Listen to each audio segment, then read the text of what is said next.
All right, Miami and Wisconsin. I'll start with Tom here, I guess, with the Big Ten stuff.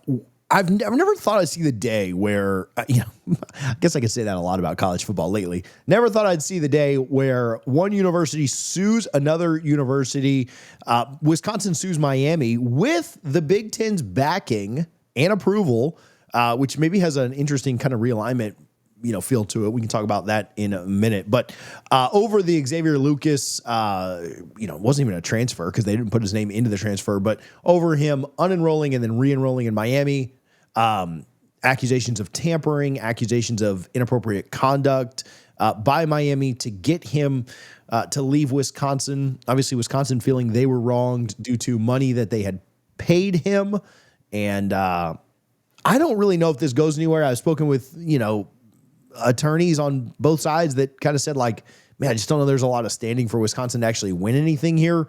But Tom, any thoughts here from the Big Ten's perspective? If anything, does this set a precedent for the new College Sports Commission, the CSC? Does this set a precedent for Deloitte when looking at punishments down the line? Like, to your point, I don't know where this falls, if this is before or after the House settlement, if they're going to consider this grandfathered in, ipso facto, whatever you want to call it from a legal standpoint. So I am curious to see where it goes. I loved what Xavier Lucas did because I'm all about people beating the system. I was a big fan when Johnny Manziel got a slap on the wrist for signing all sorts of autographs and he just got to play again. And he circumvented the NCAA and he got the money that he should have been getting in the first place because of the fame and popularity that he had. This was Xavier Lucas working around the transfer portal and just like cutting out all this BS of like, well, you got to submit the paperwork and you got to go onto this website and you got to say whether you can communicate with me or not communicate with me. He's like, no, I want to go to Miami. I'm going to leave Wisconsin as a student because that's his right as a student. When Cole was at Alabama, he had every right to just leave Alabama and go to Mississippi State if he wanted a worse education. But like, you have that right as a student. So it's fascinating to me. I think if they set a precedent for it, it'd be important. That way the tampering element can't be involved. But yeah, Miami has been throwing around a ton of money. Wisconsin is historically, notoriously tight-fisted. They never want to spend money on anything. So the fact that they're bowing up over this one, I don't think they're going to win anything in terms of like monetary damages or returns or anything like that. Xavier Lucas, good for him. You got to Miami, you got to a competitive team. I feel bad for Wisconsin, honestly, in all of this, because Wisconsin, I remember a day where Barry Alvarez and this program was respectable and had a lot of the good things going. And now they just feel lost. Just feel very, very lost. The Big Ten supporting them, okay, like maybe they feel like they can punch down on the ACC and gain something out of this. But long term, maybe the CSC looks at this as like, hey, we're not going to let this happen again.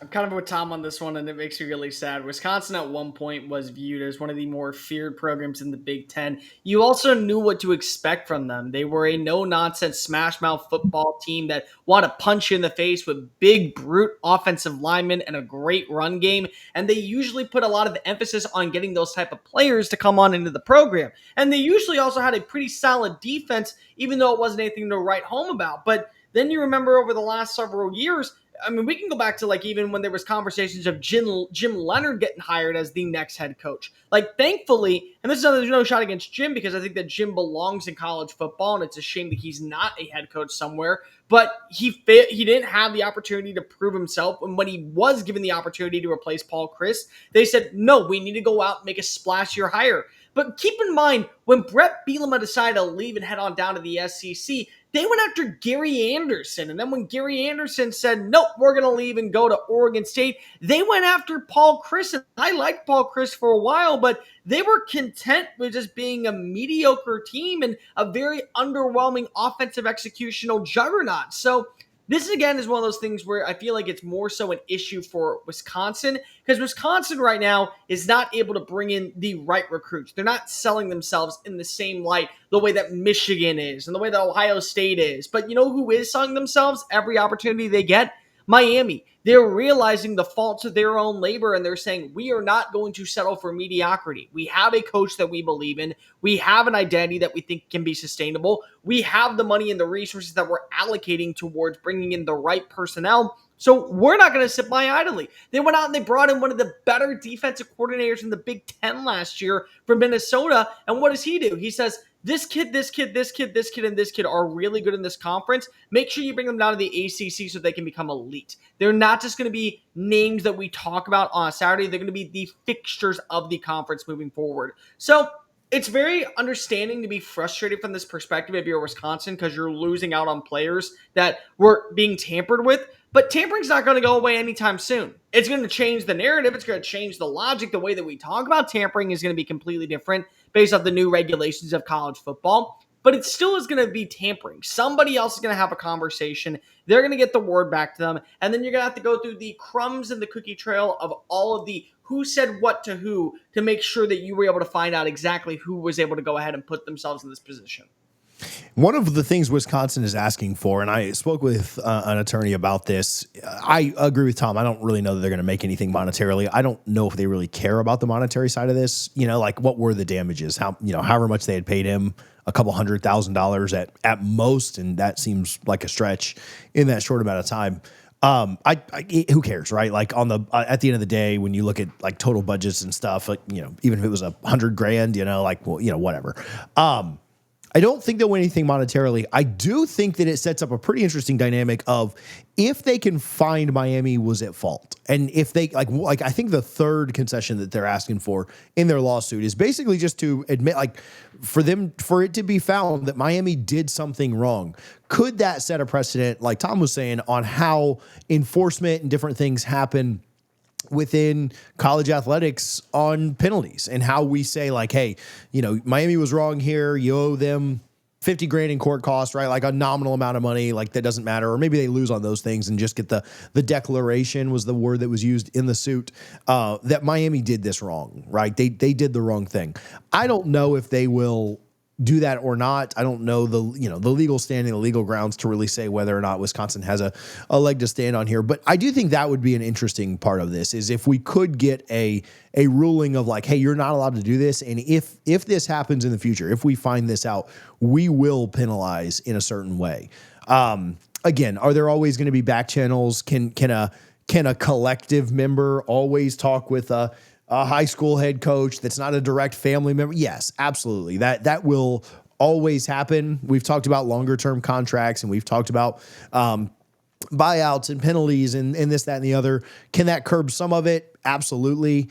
But I would be interested to see if we could get a ruling that like, yes, what Miami did here was wrong. There's no real penalty because that was under an NCAA rule and we don't operate under those anymore with now the new College Sports Commission, but we will declare it was wrong and we'll set a precedent for what we find going forward. There's a lot of talk about Miami potentially going to the Big Ten, and I think the realignment angle on this is interesting.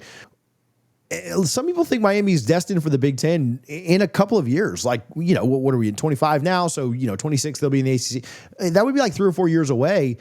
Does it surprise you that the Big Ten joined in on this?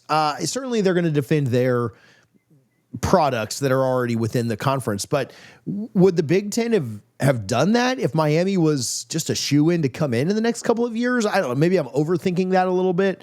What if Miami was already in the Big Ten? Would this not even happen? Would there be kind of a gentleman's handshake agreement of like, hey, we're not going to do this to our own other members of the conference? But I do think like, did Miami hurt themselves a little bit in the big picture with this happening? Or is that maybe overblown? And at the end of the day, if they were Big Ten bound, they're going to be there anyway. I don't know. Tom, Cole, if you have any thoughts there. It's tough to project ahead of whether or not they will be going to the Big Ten unless somebody absolutely knows something behind the scenes. And there's even more tampering there to talk about for crying out loud. So in and of itself, yeah, I think the Big Ten is doing the right thing, supporting one of their member teams, as somebody that's been a part of the Big Ten for a very long time. I'll say this. Does this have the same teeth if the Big Ten isn't backing Wisconsin? If it's just Wisconsin versus Miami, Miami's a much bigger, much more powerful program and much more clout, I guess you could say. So Miami's got to be like, oh, you brought your dad? Cool. Like, you want to have a fist fight? We'll do that out back and he can watch. So I'm curious to see where this goes. I think what's really funny in all of this is that TJ is bringing logic into the conversation about all of these deals. And Tom and I are sitting here and going, Wisconsin, we're trying to defend you as an actual good Trying to help. program. Yeah. Start your game back up to what we remember in the 2000s. Like, dude, we want Wisconsin to be decent at football. Like, I don't want to look at their schedule and go, oh, they have 6 games that are automatically 0-6 on the radar simply because of this is the new culture and the identity that they've established over the last 5 years.